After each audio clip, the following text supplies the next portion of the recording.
Auzubillahiminash-shaytanir-rajim. Bismillahir-rahmanir-rahim. Assalamualaikum dear students. I am your physics teacher Shahid Nadeem. आज के lecture में हम डिस्कस करने जा रहे हैं चैप्टर नंबर 3 डायनामिक्स का टॉपिक मोमेंटम, कि मोमेंटम क्या होता है.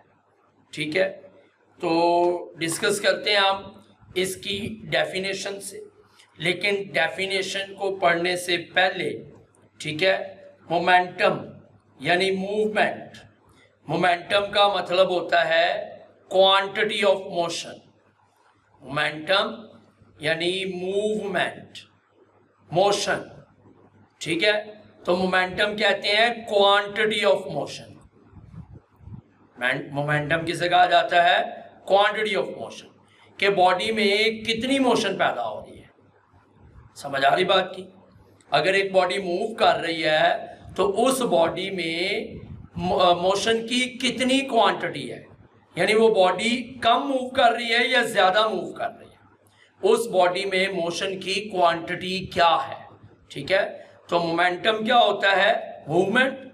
Movement mean quantity of motion, के बॉडी में कितनी मोशन है. तो इसको डिफाइन कैसे किया जाता है? The quantity of motion of a body it possesses due to its mass and velocity. Possesses का मतलब क्या होता है? मौजूद होना या जाहिर करना. ठीक है, मौजूद होना या फिर जाहिर करना. क्लियर है जनाब? ठीक है, तो इसमें वो कह रहा है कि किसी बॉडी में उसके मैस और वेलोसिटी की वजह से पाई जाने वाली मोशन की मिकदार, मैस और वेलोसिटी की वजह से पाई जाने वाली मोशन की मिकदार को क्या बोला जाता है? उसका मोमेंटम. ठीक है, तो मोमेंटम मोशन की क्वांटिटी है कि कोई बॉडी कितना मूव कर रही है, कम मूव कर रही है या ज़्यादा मूव कर रही है. ठीक है, अगर कोई बॉडी कम मूव कर रही है तो इसका मतलब उसका मोमेंटम कम है. अगर कोई बॉडी ज़्यादा मूव कर रही है तो उसका मोमेंटम ज़्यादा है. समझ आ रही है?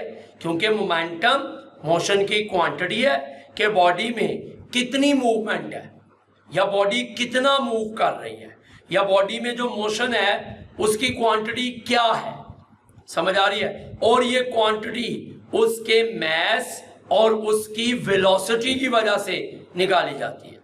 समझ आ रही है? जिस बॉडी का मैस और वेलोसिटी जितने ज्यादा होंगे उसमें मोशन की क्वांटिटी भी उतनी ज्यादा होगी और उस बॉडी का मोमेंटम भी उतना ज्यादा होगा. तो ठीक है, तो मोमेंटम मोशन की क्वांटिटी. अगर कोई बॉडी कम मोशन में है तो उसमें मोशन की क्वांटिटी कम है, ज्यादा उसका मोमेंटम कम है.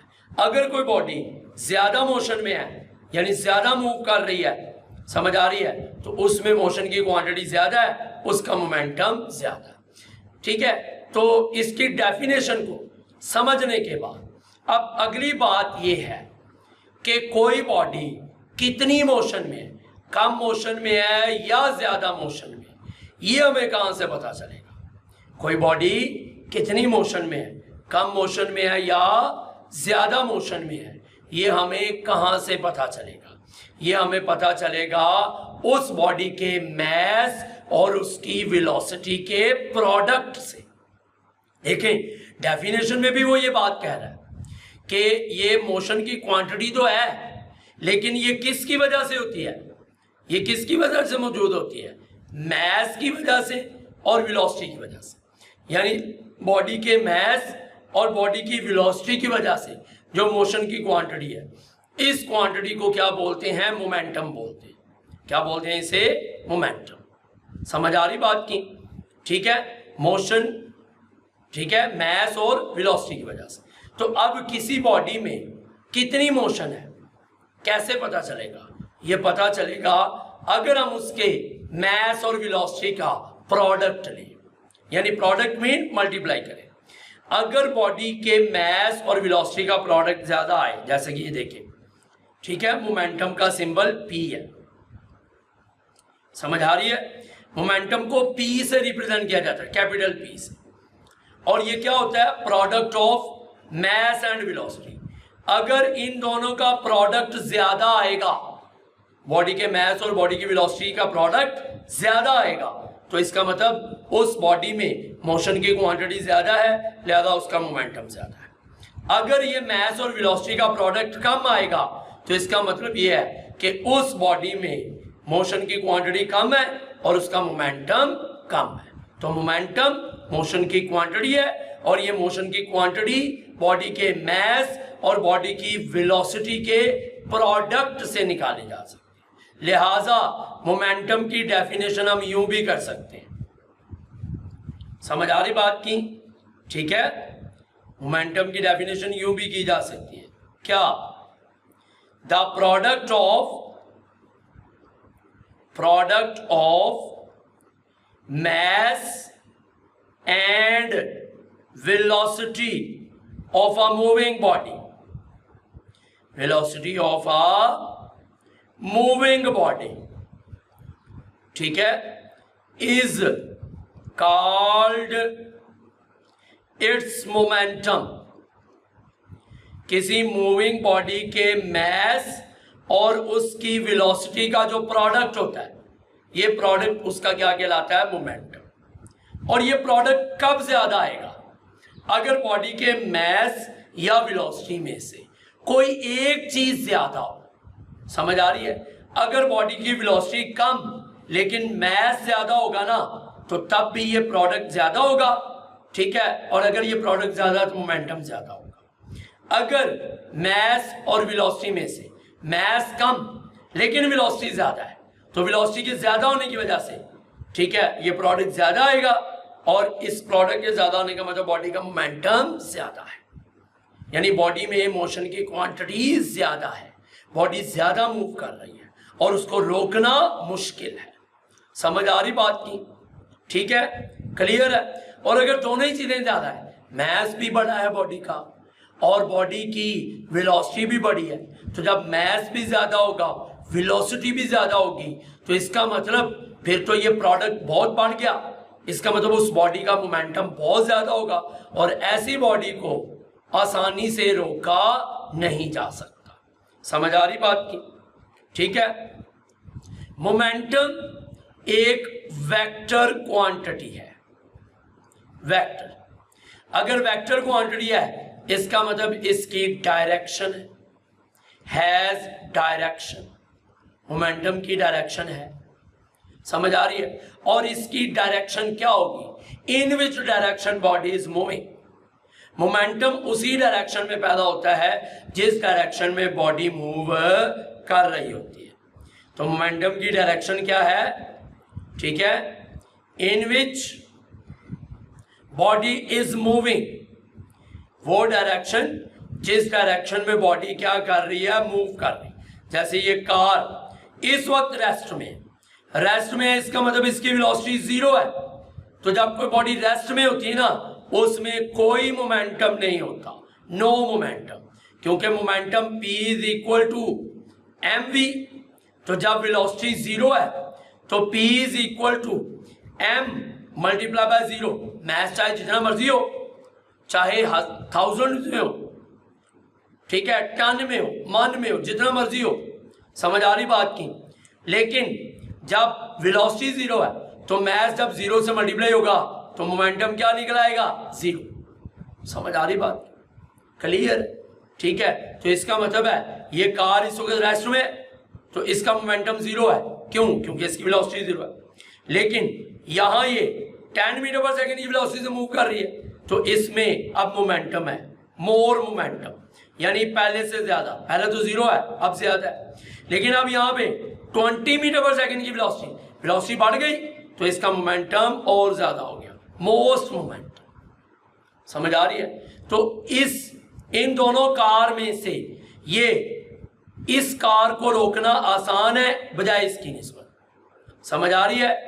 इसको 10 मीटर पर सेकंड की वेलोसिटी वाली कार आसानी से और जल्दी रोकी जा सकती है, जबकि 20 मीटर पर सेकंड वाली कार को आसानी से रोकना मुमकिन नहीं, इसको रोकना मुश्किल होगा।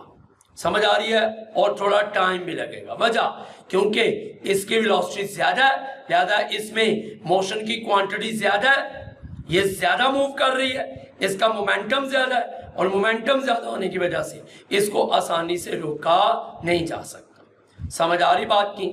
ठीक है। और इनमें पैदा होने वाला मोमेंटम उसी डायरेक्शन में है जिस डायरेक्शन में ये दोनों कार जो है क्या कर रही हैं, मूव कर रही हैं। ठीक है। It is represented by P, P इसका सिंबल है। ठीक है। ऐसा यूनिट इज किलोग्राम मीटर पर सेकंड या न्यूटन सेकंड। इसका ऐसे यूनिट कहां से आया? इसके फार्मूला से यूनिट निकालते हैं हम। ठीक है। इधर तवज्जो करनी है, हम इसका यूनिट निकालने लगे हैं। किसका? Unit of momentum. ठीक हो गया। फार्मूला क्या है? P is equal to mv। हमने निकालना है यूनिट ऑफ P, मोमेंटम का यूनिट। समझ आ रही बात की? तो हमें मास का यूनिट मालूम होना चाहिए। मास का यूनिट किलोग्राम है और वेलोसिटी का यूनिट क्या होता है? वो होता है मीटर पर सेकंड। तो क्या हो गया? किलोग्राम मीटर पर सेकंड, किलोग्राम मीटर पर सेकंड। समझ आ रही है? लेकिन इसे न्यूटन सेकंड भी कहा जा सकता है। वो कैसे? ठीक है। न्यूटन सेकंड, मोमेंटम का यूनिट न्यूटन सेकंड भी है। कैसे? इधर तवज्जो करें, न्यूटन की वैल्यू पुट करें। न्यूटन किसके बराबर होता है? ठीक है। न्यूटन होता है किलोग्राम मीटर पर सेकंड स्क्वायर। न्यूटन किसके बराबर होता है? किलोग्राम मीटर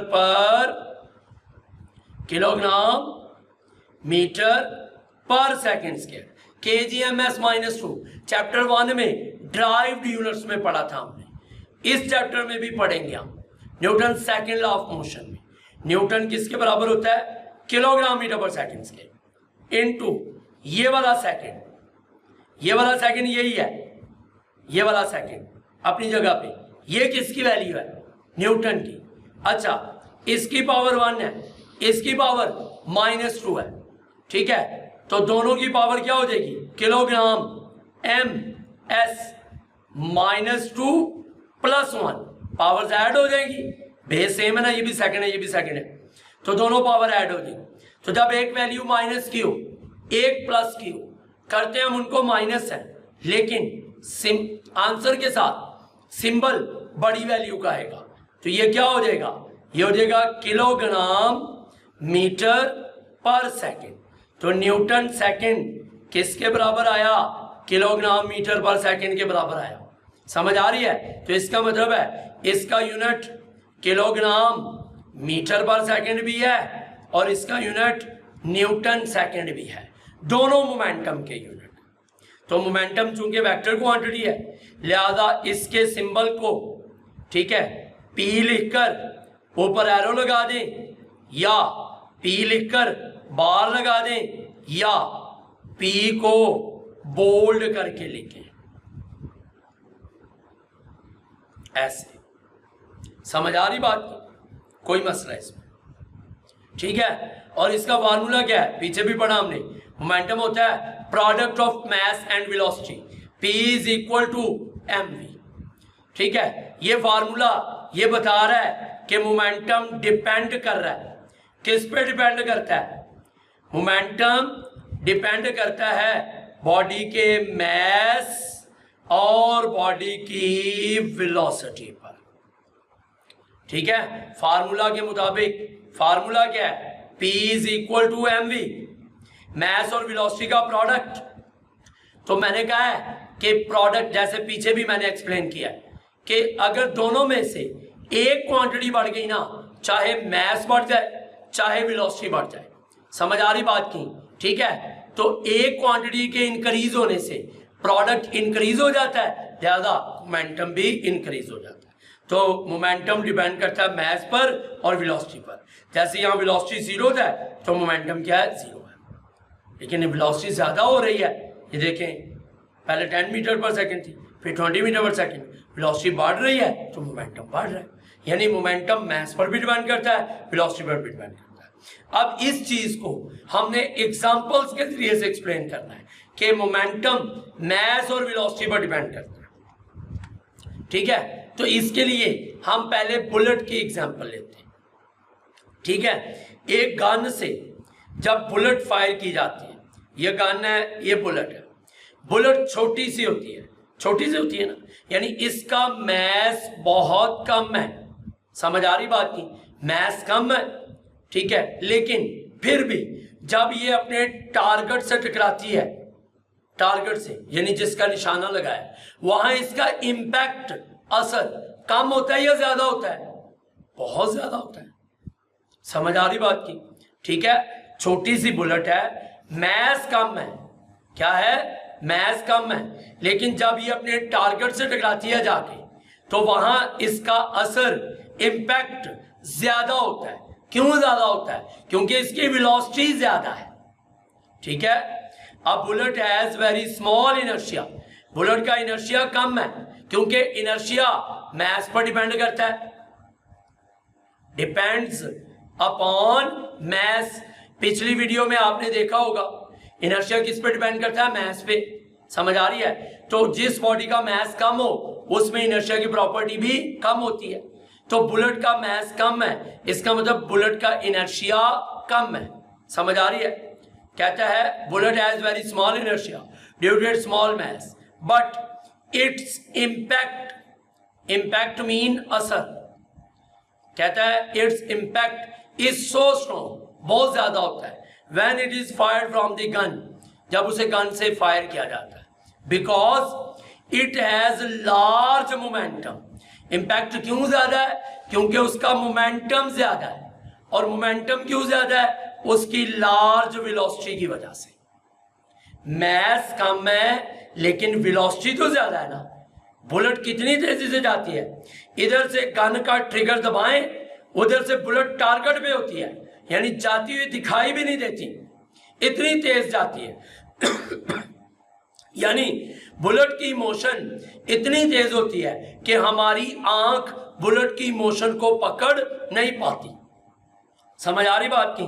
तो मोशन तेज होने का मतलब उसकी वेलोसिटी बहुत ज्यादा है। तो जब वेलोसिटी ज्यादा है तो मोमेंटम भी क्या होगा? ज्यादा होगा, क्योंकि मोमेंटम क्या होता है? मोमेंटम होता है मैस मल्टीप्लाई बाय वेलोसिटी। तो जब वेलोसिटी मैक्सिमम है, वेलोसिटी मैक्सिमम है, ठीक है, तो वेलोसिटी के ज्यादा होने की वजह से मैस बेशक कम भी है, तो वेलोसिटी ज्यादा है, तो वेलोसिटी के ज्यादा होने की वजह से ये प्रोडक्ट बढ़ जाएगा। जब ये प्रोडक्ट बढ़ेगा तो इसका मतलब मोमेंटम क्या हो जाएगा? ज्यादा हो जाएगा। तो बुलेट का मोमेंटम ज्यादा होता है, इस वजह से उसका इंपैक्ट ज्यादा होता है। और बुलेट का मोमेंटम क्यों ज्यादा होता है? क्योंकि उसका मैस कम है। समझ आ रही? सॉरी, उसकी वेलोसिटी ज्यादा है, वेलोसिटी ज्यादा होने की वजह से, ठीक है, उसका मोमेंटम ज्यादा है, और मोमेंटम ज्यादा होने की वजह से उसका इंपैक्ट ज्यादा है। बेशक मैस कम भी है, लेकिन वेलोसिटी ज्यादा होने की वजह से, वेलोसिटी तो ज्यादा ना, तो ये प्रोडक्ट बढ़ जाएगा और मोमेंटम क्या होगा? ज्यादा होगा। क्लियर हो गया? अब एग्जाम्पल ऑफ लोडेड ट्रक। अब आपने देखा है, ठीक है, कि रास्ते में अगर एक लोडेड ट्रक जा रहा हो, यानी ऐसा ट्रक जो लोड किया हुआ है, ठीक है, और वो ट्रक अगर किसी दूसरी गाड़ी से टकरा जाए, ठीक है, तो उस ट्रक का उस गाड़ी पर इंपैक्ट ज्यादा होगा या कम होगा? इवन के ट्रक स्लोली मूव कर रहा है। अक्सर हम बाहर सफर करते हैं जीटी रोड पे, जब हम सफर कर रहे हो तो कभी हमने गौर किया, आप भी गौर कीजिएगा, कभी हमने गौर किया क्या कि जो लोडेड ट्रक होता है ना, एक तो ड्राइवर उसको एक साइड पे लेके जा रहा होता है और स्लो जा रहा होता है, यानी उस ट्रक की स्पीड इतनी ज्यादा नहीं होती, ठीक है, कम स्पीड में लेके जा रहा होता है, उसकी वेलोसिटी कम होती है, ठीक है, लेकिन अगर फिर भी वो ट्रक टकरा जाए किसी दूसरी गाड़ी से, जैसे कि ये देखें, ये दिखाया जा रहा है, समझ आ रही बात की? ये ट्रक जो है ये इस कार से टकरा रहा है, तो ट्रक का इंपैक्ट कार पर ज्यादा होगा। वजह ये है कि ट्रक का मोमेंटम ज्यादा है। क्यों ज्यादा ट्रक का मोमेंटम? क्योंकि ट्रक का मैस ज्यादा है, वेलोसिटी बेशक कम है, देखें मोमेंटम क्या होता है, P is equal to mv, mass और वेलोसिटी का प्रोडक्ट। अगर वेलोसिटी कम भी है तो मैस तो लार्ज है ना। अगर मैस लार्ज है, लार्ज मैस, ट्रक का मैस ज्यादा है क्योंकि ट्रक पहले बड़ी बॉडी है, उसका अपना मैस ज्यादा है, ऊपर से वो लोड है, लोड भी उसमें सामान रखा हुआ है, यानी इसका मैस और बढ़ गया। तो बेशक उसकी वेलोसिटी कम है, वो स्लोली मूव कर रहा है, आहिस्ता आहिस्ता जा रहा है, लेकिन फिर भी अगर वो किसी दूसरी गाड़ी से टकरा जाता है, ठीक है, तो उसका इंपैक्ट, असर इसलिए ज्यादा होता है क्योंकि ट्रक का मोमेंटम ज्यादा था। क्यों ज्यादा था? बेशक उसकी वेलोसिटी कम है लेकिन उसका मैस ज्यादा है, मैस ज्यादा होने की वजह से उसका मोमेंटम क्या हो गया, ज्यादा। समझ आ रही बात की? ठीक है, कह रहा था impact of a loaded truck on a body coming it's way is very large even the truck is moving slowly.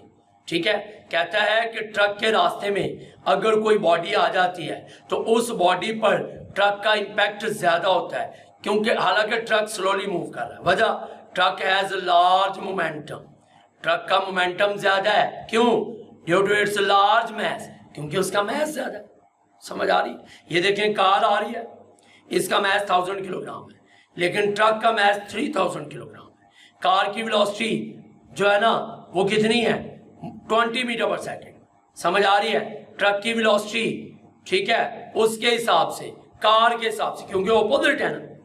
समझ आ रही है? ऑपोजिट है तो उसकी वेलोसिटी उसके हिसाब से -20, माइनस इसलिए क्योंकि डायरेक्शन में ऑपोजिट है। समझ आ रही बात की? ठीक है, तो इसका मोमेंटम है 20,000 और इसका -60,000।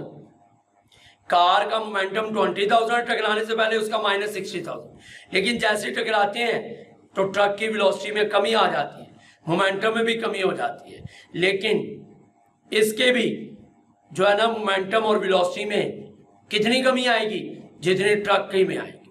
समझ आ रही बात की? यानी मतलब ये है कि ट्रक का इंपैक्ट क्यों ज्यादा है, ट्रक का इंपैक्ट क्यों ज्यादा है, क्योंकि ट्रक का मैस ज्यादा होने की वजह से ट्रक का मोमेंटम ज्यादा है। बेशक वेलोसिटी कम है लेकिन मैस ज्यादा है, तो मैस ज्यादा होगा तो ये प्रोडक्ट बढ़ जाएगा, जब ये प्रोडक्ट बढ़ जाएगा तो मोमेंटम ज्यादा हो जाएगा, इसलिए उसका इंपैक्ट ज्यादा है। समझ आ रही बात की? ये देखिए, एफ बिग ट्रक यानी force of big truck, force of little truck, ये छोटा ट्रक है, ये बड़ा ट्रक है, ये उसकी वेलोसिटी, ये उसकी वेलोसिटी, ऑपोजिट है। समझ आ रही है? इसमें एक्सेलरेशन कम है, ये देखिए m बड़ा है यानी इसका मैस ज्यादा लेकिन एक्सेलरेशन कम है, m, ठीक है, यानी मैस ज्यादा है। m को बड़ा लिखने का मतलब क्या है, लार्ज मैस, यानी इसका मैस ज्यादा है। a छोटा करके लिखा हुआ है, इसका मतलब है इसमें एक्सेलरेशन कम पैदा हो रहा है, स्मॉल एक्सेलरेशन, क्योंकि ये स्लोली मूव कर रहा होता है, इसकी वेलोसिटी में चेंज इतना ज्यादा नहीं आ रहा होता। लेकिन छोटा ट्रक, इसका मैस तो कम है यानी स्मॉल मैस, इसके हमको छोटा लिखा हुआ है ना, ठीक है, छोटा लिखने का मतलब क्या है कि इसका मैस कम है लेकिन एक्सेलरेशन बढ़ा करके लिख दिया है, इसका मतलब है कि इसमें एक्सेलरेशन ज्यादा है, लार्ज एक्सेलरेशन। ठीक है, क्लियर है? तो ये दोनों का मोमेंटम इक्वल है। क्यों इक्वल है? दोनों की फोर्स इक्वल है। क्यों इक्वल है एक दूसरे पर? क्यों इक्वल है? क्योंकि अगर इसका मैस ज्यादा है तो फिर इसकी वेलोसिटी कम है, और अगर इसका मैस कम है तो इसकी वेलोसिटी ज्यादा है, यानी इसका एक्सेलरेशन ज्यादा है। समझ आ रही है? और फोर्स होती है मैस इनटू एक्सेलरेशन, तो जब मैस ज्यादा एक्सेलरेशन कम हो और जब मैस कम एक्सेलरेशन ज्यादा हो तो बात तो वहीं भी आ जाती है, क्योंकि लेना दोनों का क्या है, प्रोडक्ट है। समझ आ रही बात की? तो इस ट्रक का मोमेंटम, ठीक है, और इस ट्रक का मोमेंटम दोनों इक्वल होंगे। क्यों? क्योंकि ये तेजी से मूव कर रहा है और ये आहिस्ता मूव कर रहा है। समझ आ रही है? इसका मैस ज्यादा है लेकिन वेलोसिटी कम है, इसका मैस कम लेकिन वेलोसिटी ज्यादा है, तो फिर प्रोडक्ट दोनों का इक्वल निकलेगा, लिहाजा दोनों का मोमेंटम क्या होगा, इक्वल होगा। ठीक है, तो ये था मोमेंटम का टॉपिक। ठीक है जी, उम्मीद है कि आपको समझ आ गया होगा। ठीक है जी, तो आज का लेक्चर यहीं तक था, तो अब हम मिलेंगे नेक्स्ट वीडियो में नेक्स्ट लेक्चर के साथ। तब तक के लिए इजाज़त दीजिए। अल्लाह हाफ़िज़।